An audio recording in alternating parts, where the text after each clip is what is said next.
seen. In fact, both local San Francisco papers are investing a lot of money to try and get a service just like that started. Science editor Steve Newman reports on one person already using the brand new system. This video may contain adult language and situations. Viewer discretion is strongly advised. What is up, my dudes? It's the Reddit Fairy, and I'm back yet again with another video. That's right, today I've got some r/Tales from Call Centers. So you guys, some of you know that I am in the IT field, so I can relate to some of these stories that I'm about to read, I'm going to assume. I don't actually read the stories beforehand. I'm gonna let you guys in on a little secret. So I react at the same time I'm reading it. So I don't really edit out my laughing, and I don't think I'm going to because I don't know. I think it would be more refreshing to hear somebody that's real. You know what I'm saying? So without further ado, let's get right into that juiciness we call Tales from Call Centers. This one's titled, That Time That a Caller Opened with Compassion, posted by Sardonisms. Hopefully y'all don't mind a little bit of optimism and cheer to start your Thursday. I work in a call center in one of the areas that got hit with major violence recently. Also important, most of our callers are regulars. They know our names and voices, and they know the place we work out of. So shortly after that violence, I picked up my phone. I recognized the caller ID immediately, and the caller's happy to give me his information. And as I'm going through the call opening pleasantries, he says, I'm really wanting to know how you're doing in that area. How is it there? Plenty of our callers bullshit with us during calls. It takes me a minute to catch up, but he asks, You're in area hit, right? And then I realize he's not asking about the weather or making conversation. He saw the news, recognized the location, and is checking to make sure everyone at our company is okay. I was happy to inform him that no one within the company was directly hit, and everyone on my team is perfectly safe. He was happy to hear it, and then I just enjoyed having a call that opened with compassion. Oh, that's nice and wholesome. I like it. Yeah. Working in the IT industry, you get a lot of people yelling at you, even starting the call off with yelling, and it's just, holy shit, man. Like, who pissed in your cornflakes today? Like, it wasn't me. Relax. I'm here to help you. But yeah, that was nice and wholesome. I like it. That's a good start to this little subreddit. All right, let's keep going. This next one's called, Oh, Poop, posted by SerendipityJane. I work in the tech support call center for a large company that, at the time, it felt like, had customer base composed mainly of seniors. Or maybe it was just the seniors who called for tech support anyway. This is a story that still makes me cringe years later. To assist with troubleshooting, I created an email just for testing things out at work. You know, something I could test out notifications, emails, etc. without clogging up my personal or work email. When setting up the account, it asked me for a name and I entered Poop McWienersons. Because I'm super serious and mature. I carried on. A year or so passed and I forgot about the name associated with the account. I constantly use that account for all sorts of troubleshooting on my end, but never for exchanging emails with a customer. For that, I use the work email. One day, I'm helping a guy with an issue, and it gets super involved. Taking a lot of time, but we're making progress. He's frustrated, but being patient, and we've just about got it solved. As a final step, I need to email him something. I send the email, cheerfully ask him to watch for it, and I'll wait on the line while he opens and implements it to make sure all is well. I tell him the company that'll come up for my work email, something with company name SerendipityJane. We wait some more. Maybe refresh your inbox? Anything from company name SerendipityJane? Nope, nothing yet. Oh, hold on. I do have a new email. It says it's from Poop McWienersons? My stomach about falls out of my butt. Eyes go wide, mortified as I realize what I've done. I quickly redirect him to the contents of the email. Okay, there should be a link at the bottom. Go ahead and click that now. I think I blacked out after that. I guess at least he thought it was Weinersons instead of the intended Wienersons. Oh man. There's some people that they would react to that like if they caught on, like it was a personal affront to them, like you purposely did that. I guess that could have ended so much worse, but that's pretty embarrassing. This one's titled, A Very Special Email, posted by sempervictor. Been lurking a while, but this is the first time posting. Just about every job I've ever had has involved call centers, often with emails on top of phone calls. Today, I received a real gem of an email. I help my company's applicants with things like filling out consent forms and understanding processes. Really interesting stuff, I know. Today, I received an email that contained nothing but an image. Rather than printing out his consent form to sign by hand just like about anyone else would, this man had gone above and beyond the call of duty. He took a picture of the consent form in his browser using the phone, printed his image including the browser tabs, signed the consent form, then took a picture of the signed, printed picture with his phone to send us in an email. The best part? This man had signed his own parent consent form. He was 60 years old. I wish I could say why he'd wound up with a parental consent form at his age, but this I have no answers for. I look forward to returning to an email from this man tomorrow.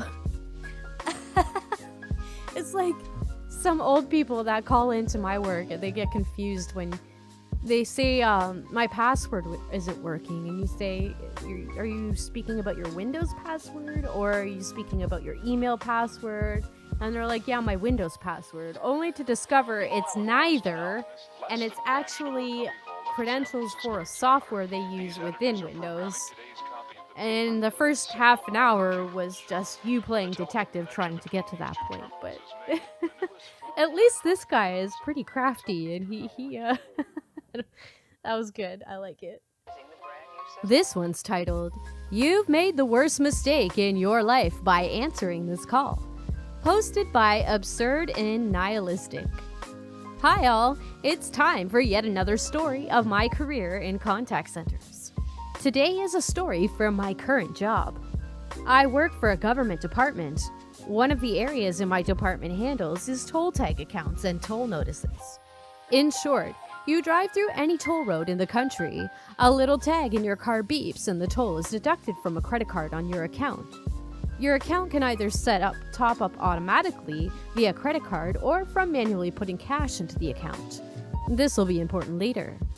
Now, if you don't have enough money on your toll account because your automatic payment declines, or you don't manually top up before using the toll roads, you can get toll notices, demand for payment with extra fees in the mail, or sometimes instead of sending a toll notice, the toll roads will wait until money is in your account before reprocessing the tolls automatically. Once again, this will be important later. Now for really important points. My government department doesn't own or operate all of the toll roads, and we aren't the only ones who issue toll tags, as there are private companies involved as well. But our tag can be used on any toll road, and it can be used to pay outstanding toll roads with other roads. We can only see amounts in debit on our customers' accounts for our toll roads, and if you have outstanding tolls for other toll roads, we can't see them, so we will tell you to check with them. Now on to the story. I had clocked in and was taking it rather easy as we had time between calls. Then I hear the whisper in my ear telling me what type of call was dropping in. Hi, you're speaking with... I hear what I can only describe as a primordial grunting rage scream. You made the worst mistake of your life by answering this call.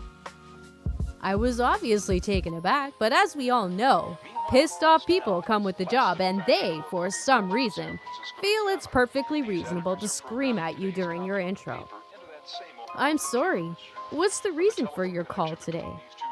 After a few, You people are fucking thieves. etc., he finally calms down enough for me to understand he was calling because his bank account had been debited $40. Okay, that sounds like an automatic top-up. Can I have your account number so I can... The screaming resumes. What the fuck do you mean automatic top-up? I went into your office yesterday. The lady said all I owed was $20. I paid it in cash on the spot. Next came a line I nearly burst out laughing at hearing, but to this day I will remember for the rest of my life. I'm like a 7 angry right now. You don't want me at a 10 angry. Just like the Hulk. You don't want to make me angry. Again, after some more screaming and swearing, I get his account number, ID him, and put him on hold because fuck continue getting yelled at and trying to figure out the problem. I see indeed he had paid $20 in cash into his account the day prior to clearing outstanding tolls with us. I also saw notes from the office he attended saying they had a discussion with the customer that the best way to avoid getting toll notices is to have an automatic payment option on his account. Example, credit card, and also to call other toll roads to check if there's anything outstanding that we can't see, as he might need to discuss a payment plan on anything owing, as he has used a toll road that wasn't ours daily. The notes go on to say that the customer had agreed to an automatic payment of $40 when the balance ran low, and that he would contact the other roads. I also saw that overnight, some of the toll roads had processed outstanding tolls to the account, now that it had been topped up the day prior, putting him back in debit by $200, hence triggering the $40 top-up. I took a breath and went back to him. So I can see what's happened here. When you went in yesterday, you've added an automatic payment to your account for tolls. Overnight tolls that you've used have sent through to us, putting your account again into debit by... I was told I owed $20. I paid that. I'm a level 10 now. I warned you I didn't want me at 10.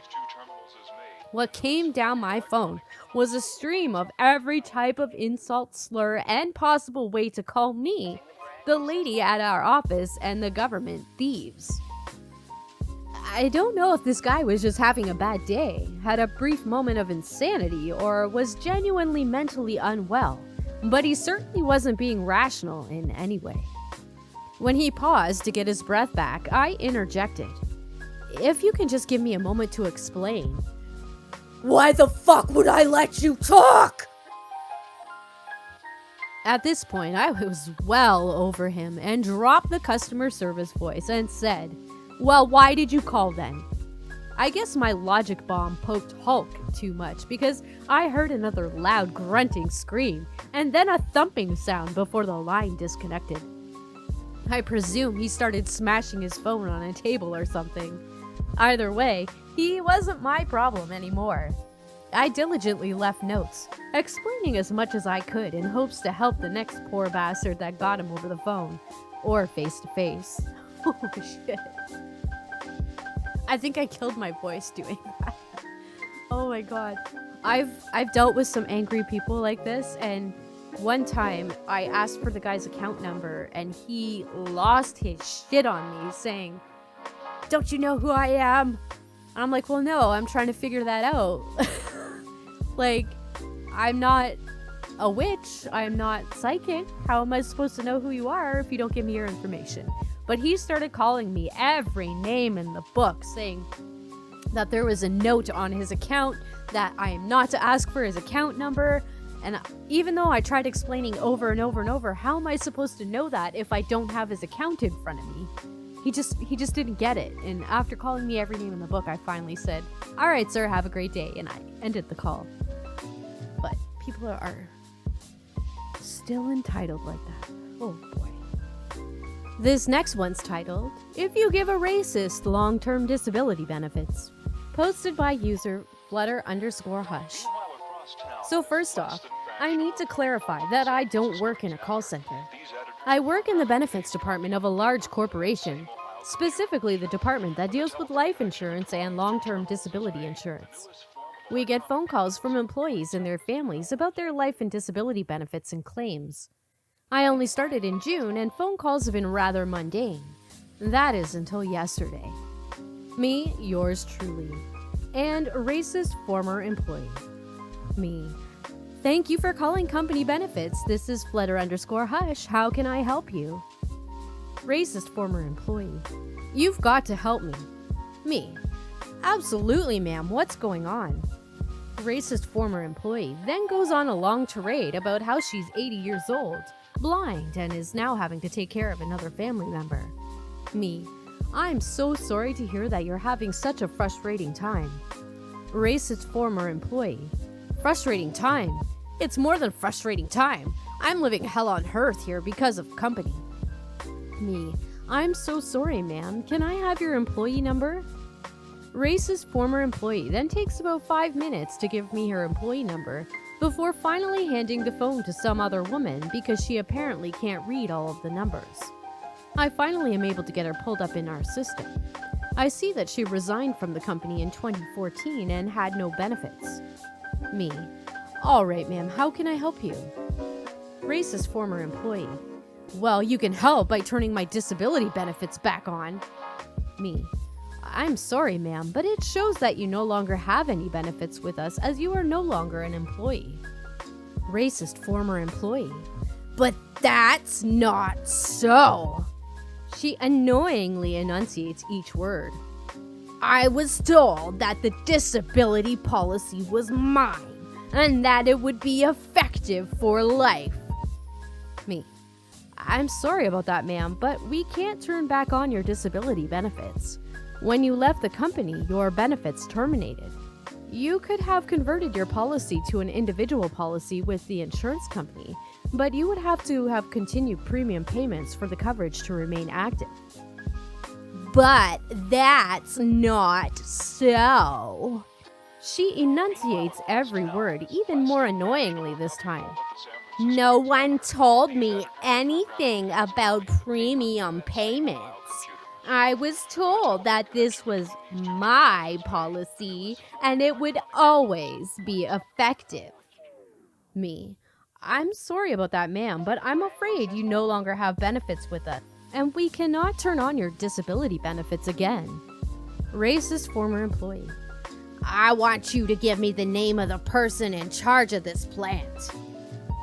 I assumed she meant the particular plant she worked at, so I start to look up the main number for her former plant. As I'm doing this, she rambles on about how she was wronged by the company. Racist former employee. Because of company, I'm blind, living in the middle of nowhere. Your damn nurse didn't set my cast right and I had to have it removed by a veterinarian. I owe this woman, referring to her companion, $200 and I could barely afford food or gas.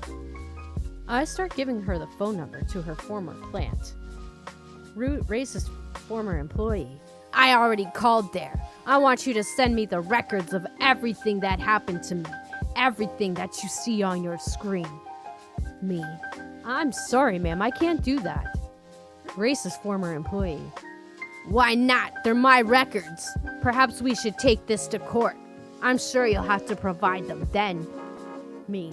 I'm sorry, ma'am, but providing employee records is the responsibility of your former plant. Racist former employee. What is your name? Me. My name is, first name, Hispanic sounding last name. Racist former employee. Huh. Figures. Racist former employee to her companion. Do you know how to spell Hispanic sounding last name? Spell that. I spell out both my names for her. Racist former employee to her companion. Okay, turn him off now. Racist former employee's companion. We're done. Call ends. I hang up the phone and I immediately start laughing my ass off. My joy is short-lived because my bitch of a trainer then comes over to my desk and snaps at me. Don't do that. Then my trainer starts bitching me about how I told her that something was not our responsibility, as it can be seen as uncaring and that I need to watch what I say. I never told my trainer that the woman apparently had racist tendencies. I doubt she would have cared in any case. Anyway, that's my story. I hope you enjoyed it. Well, I did and I didn't, because I fucking hate racists. I hate racists! I don't hate a lot of things, but racists, that's what I do hate. And entitled people that think that just because of the color of your skin, you're better than someone. Which, nope. You're still a piece of shit, motherfucker. This next one's titled, The Password. Posted by top_gorilla17. Hell. It is a word that inspires terror in the hearts of many.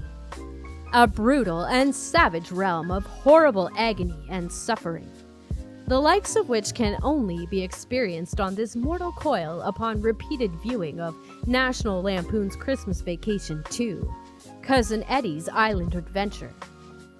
Children and pearl-clutching old lady alike the world over dare not speak of its name, lest they invite the most heinous of dooms upon themselves. The imagery invoked is nearly universal, unquenchable and eternal flames. The hideous cries of the damned little red devils gleefully dance and wave their pitchforks about, their cherry-like ass cheeks glistening as the Prince of Darkness himself rubs his hands together and cackles maniacally. Personally, I find such prose to be a bit too purple for my taste. You know, TLDR and all that. The Dante's Inferno game was pretty tight, but I digress. The truth is that, to me, hell is not a place or dimension, but a state of being, one in which I find myself in as we speak. You see, I've had jobs as long as I was legally allowed to do so, and the vast majority of them have been customer-facing. If you've worked any kind of service job, you understand what Slipknot's classic ditty "People Equal Shit" is all about. The world is full of people who see an employee as nothing more than a subhuman creature to be abused, and that's just the ones you had to deal with in person. For those unfortunate enough to stumble into the sarlacc pit that is employment at an inbound call center, well, any hope of being respected by the consumer flies right out the window that your cubicle prevents you from being able to see out of. And in that regard, I'm just a regular Boba Fett. Indeed, as General Akbar declares, it was a trap. Once you get into the call center cycle, it is damn near impossible to break free from.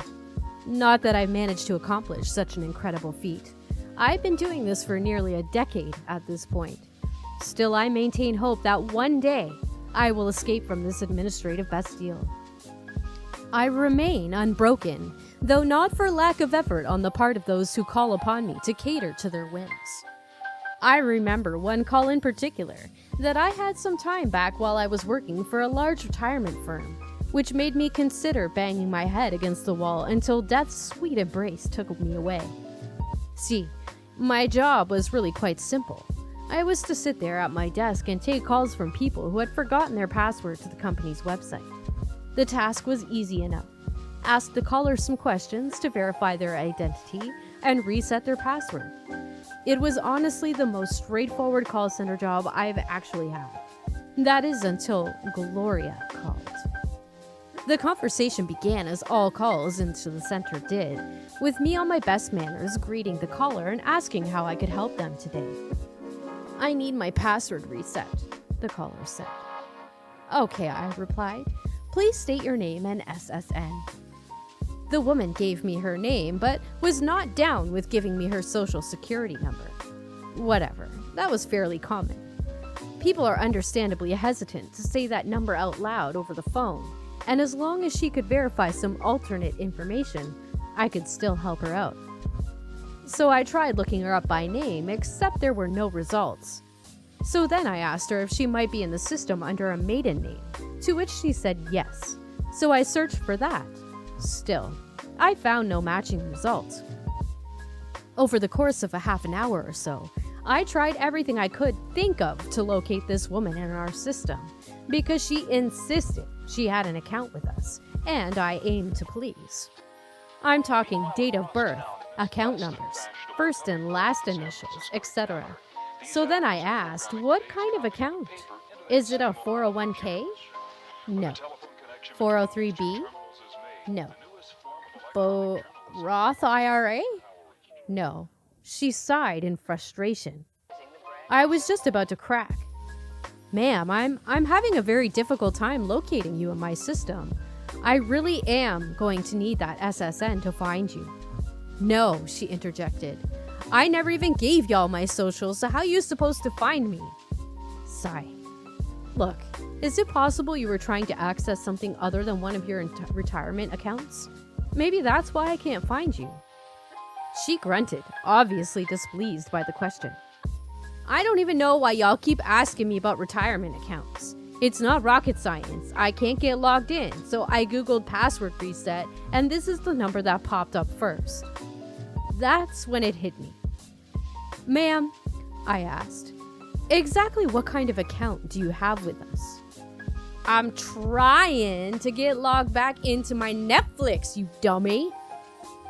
I facepalmed with such force in that moment that I think I may have ruptured the fabric of space and time, because after that moment is when I started noticing that all the Mandela effect shit started happening. My bad, everyone. Ma'am, I said through gritted teeth, this is redacted financial. I said that at the beginning of this call. We cannot administrate your Netflix account. You need to call Netflix support. Oh, just great. Thanks for wasting my goddamn time, moron. Put me through to your fucking survey. Gladly, ma'am. Click. The best part is that I saw the survey she took later, and she obviously didn't listen to those instructions either, because she gave me all ones on a survey where 1 is very satisfied and 5s are very dissatisfied. As the prophet Butthead once opined, some people are dumb.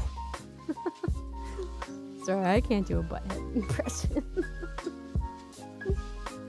I had one lady call in one time because there is a television network that has the same name as the company that I work for in the States, in the US of A. And she decided to Google the support number and got our phone number in Canada and called us and started going on a rampage about what was wrong with the app and it wasn't playing what she ordered. And I'm trying to cut her off to tell her, I'm sorry, you called the wrong company. We're not the company you think we are. I think I was on the phone for a good 2.5 minutes before she let me say anything. But I finally told her, yeah, we're based in Canada. We're not a television station or affiliated with one. We are technical support for companies in Canada. She finally got it, but she still sounded very, very confused when I told her. She hung up. Oh my gosh. This next one's called I Love My Customers. Posted by user The Just Bacon. I work in risk management for a major card company. If your spending limit is reduced, your spending privileges are suspended, or if your account is involuntarily closed, I'm the guy you get to talk to. As you can imagine, I have the pleasure of speaking to very passionate folks. This tale involves me and a man who I'll call Robert. Robert was mad that his limit had been reduced and was understandably upset. Robert: I demand to know why you guys have reduced my limit from $20,000 all the way down to $500. I am a loyal customer. I never pay late, and I've been with you guys for over 30 years. This is ridiculous. Me: I understand your frustration, given that this was a large change. I see you've been with us since 2016, and we do appreciate that history. I'm happy to address the reasons why it was reduced. From here, I explain the reasoning for it being reduced and run through the letter he received regarding the decrease. Before I got to the end, he cut me off and said, "This is outrageous! Why does my credit have anything to do with my limit? I can't believe you would do this to such a good paying customer. You are going to put my limit back right now or I am closing this account." Me: Well, sir, if you would allow me to finish explaining, we have reduced the limit because we intend to close the account 30 days from the date on the letter. Some states require prior notice. He kind of just made a weird gasping sound and hung up. I love my former customers. I'm guessing it was like he just wasn't paying his bills or what? Oh shit. I absolutely would never, ever, ever, ever want to work in any kind of billing department just for reasons like this. I would hate having to talk to anybody about their finances. No, thank you. This one's called Cardholder Thinks They Can Send in a Fraction of Their Minimum Payment and It Won't Be an Issue. Posted by user Red Miracat. Reposting for a friend as they do not have a Reddit account and thought it might belong here. This is a call center for a large bank. Cardholder and me. Employee that just is over it. Me.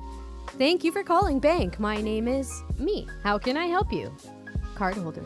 This is fraud. This is criminal. How dare you close my account? Me. I am so sorry that you are unable to use your account. So, can I see what is happening? Fix this now. I don't care who you are or who you have to speak to fix it. Me. Ma'am, so that I can fix it. Ma'am, so fix it now. Me. Hello, can you hear? Did you fix it? Me. Me? Why won't you help me?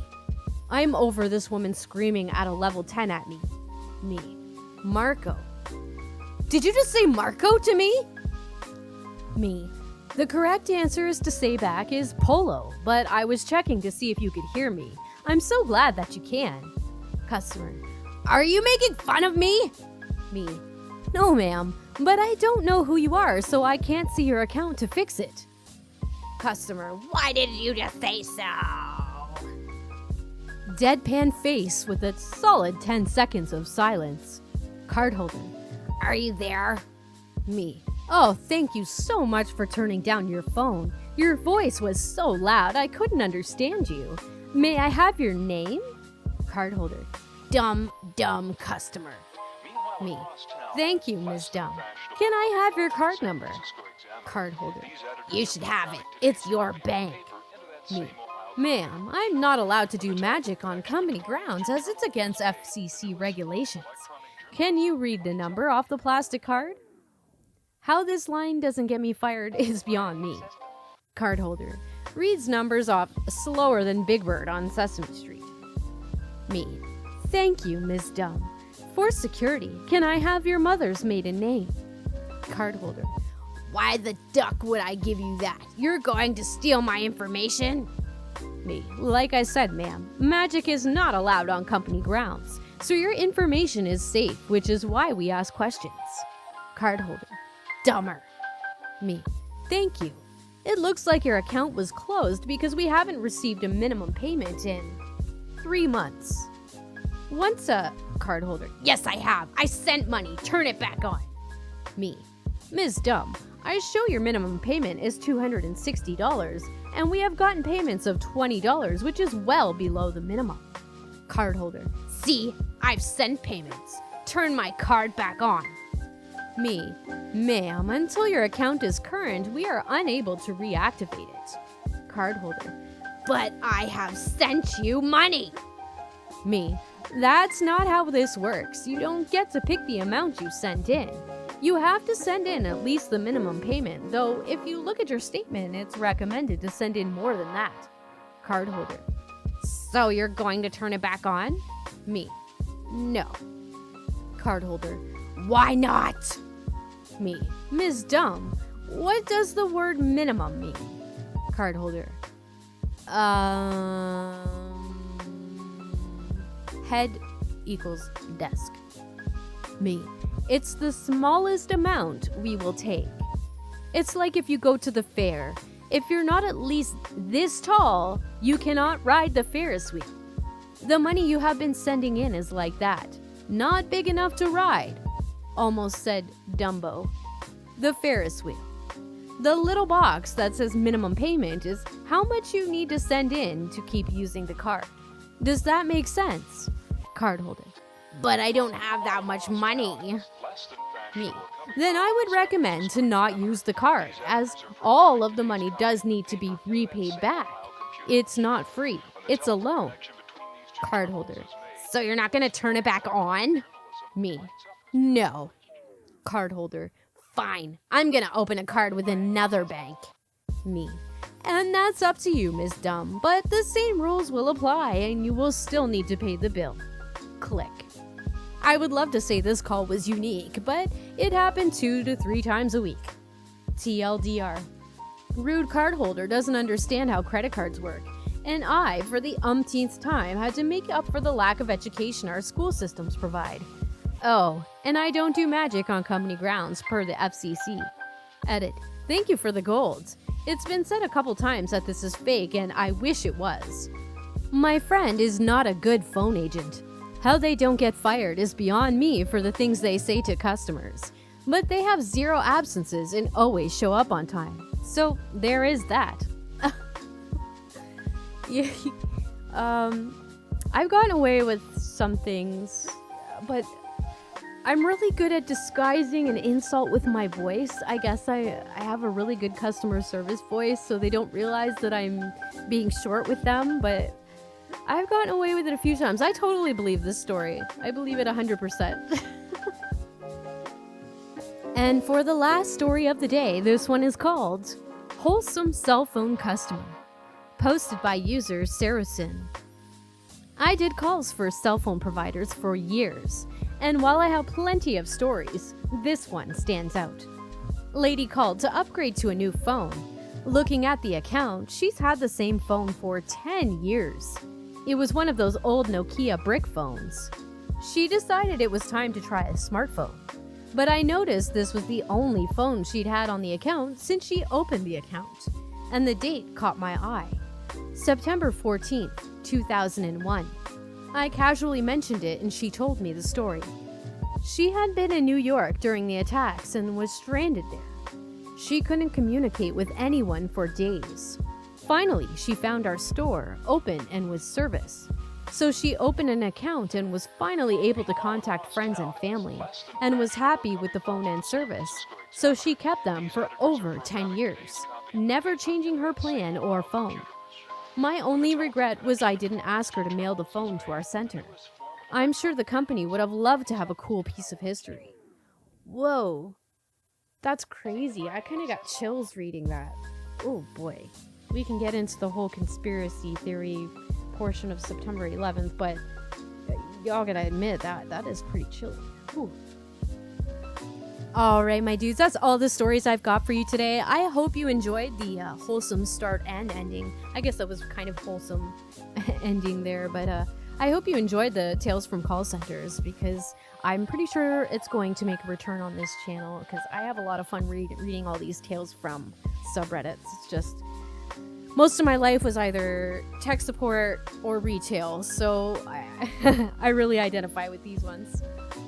As always, you guys, if you liked the video, please consider giving it a like, and if you're new here, go ahead and smash the subscribe button and hit the bell notification to be notified when I have future videos with content just like this, so you'll never miss one. Check out the links in the description and head on over to subreddit to show those posters some love. And while you're there, don't forget to stop at r/Redditfairy to submit your own stories, because you'll never know, they might just show up in the next video. Until next time, keep it sleazy, my dudes. Imagine, if you will, sitting down to your morning coffee, turning on your home computer to read the day's newspaper. Well, it's not as far-fetched as it may seem. In fact, both local San Francisco papers are investing a lot of money to try and get a service just like that started. Science editor Steve Newman reports on one person already using the brand new system.